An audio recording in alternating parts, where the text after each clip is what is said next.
Assalamualaikum warahmatullahi wabarakatuh. Perkenalkan, nama saya Maria Tahira Arif dari kelas D NPM 211000159.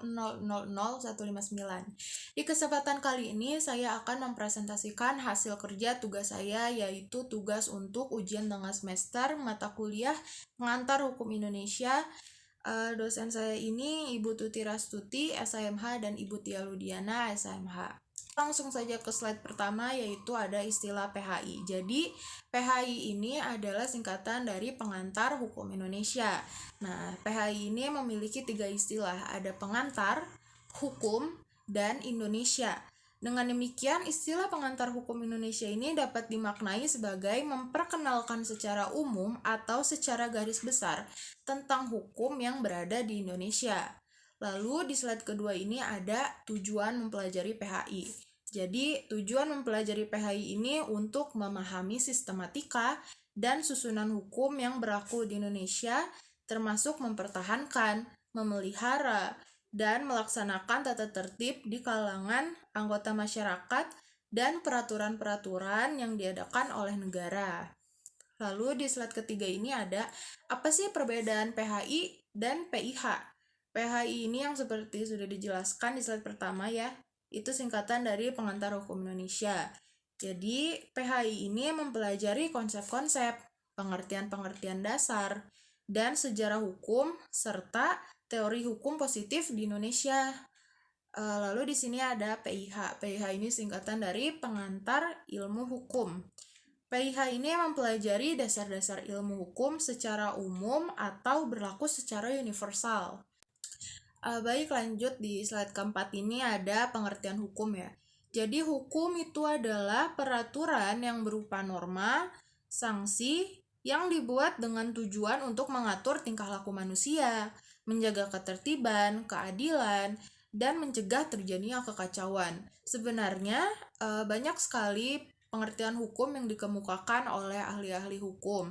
Tapi di sini saya hanya mengambil poin pentingnya. Slide selanjutnya ini ada pengertian tata hukum. Jadi tata hukum ini berasal dari bahasa Belanda Rechtsorde atau susunan hukum, yang artinya memberikan tempat yang sebenarnya. Ini menurut Abdul Jamali. Lanjut ini ada dari Ahmad Sanusi. Jadi Ahmad Sanusi ini mengatakan tata hukum merupakan pengantar ilmu hukum sebagai suatu sistem hukum yang positif di Indonesia.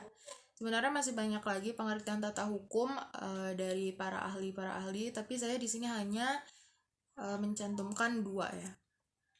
Lalu ada ius constitutum dan ius constituendum. Jadi ius constitutum ini adalah hukum positif. Nah, artinya nih hukum yang berlaku saat ini atau hukum yang telah ditetapkan. Lalu di ius constituendum ini artinya adalah hukum yang masih direncanakan.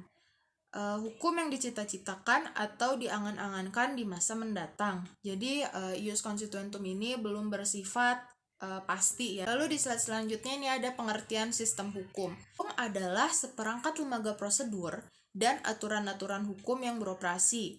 Sistem hukum juga merupakan suatu sistem yang meliputi substansi, struktur, dan budaya hukum. Jadi di sini ada pluralisme hukum. Pluralisme hukum ini menjelaskan relasi berbagai sistem hukum yang bekerja di dalam masyarakat. Pluralisme hukum ini memetakan berbagai hukum yang ada di dalam suatu bidang sosial. Pluralisme juga memperlihatkan pilihan warga memanfaatkan hukum tertentu ketika berkonflik. Slide selanjutnya ini ada pengertian sumber hukum. Jadi sumber hukum ini adalah apa saja yang menimbulkan aturan-aturan yang mempunyai kekuatan yang bersifat memaksa, yakni aturan-aturan yang kalau dilanggar mengakibatkan sanksi yang tegas dan nyata.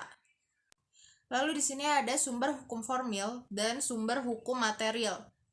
Sumber hukum formil ini atau sumber hukum yang dikenal dan digali dalam bentuknya atau peraturan perundang-undangan.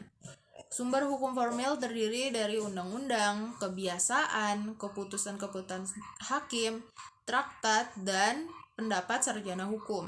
Sumber hukum material. Jadi sumber hukum material ini adalah tempat atau asal mula dari mana hukum itu diambil. Selain itu, sumber hukum material juga bisa berupa hal-hal yang mempengaruhi pembentukan hukum seperti pandangan hidup, hubungan sosial dan politik, situasi ekonomi, corak, peradaban, atau bisa disebut agama dan kebudayaan, serta letak geografis dan konfigurasi internasional. Lalu yang terakhir ini ada penggolongan hukum. Jadi penggolongan hukum ini ada 3.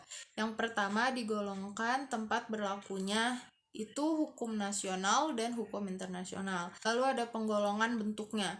Nah, ini ada hukum tertulis dan hukum tidak tertulis. Lalu yang terakhir ini ada penggolongan sumbernya, yaitu ada hukum undang-undang, hukum kebiasaan, hukum traktat, hukum doktrin, dan hukum jurisprudensi.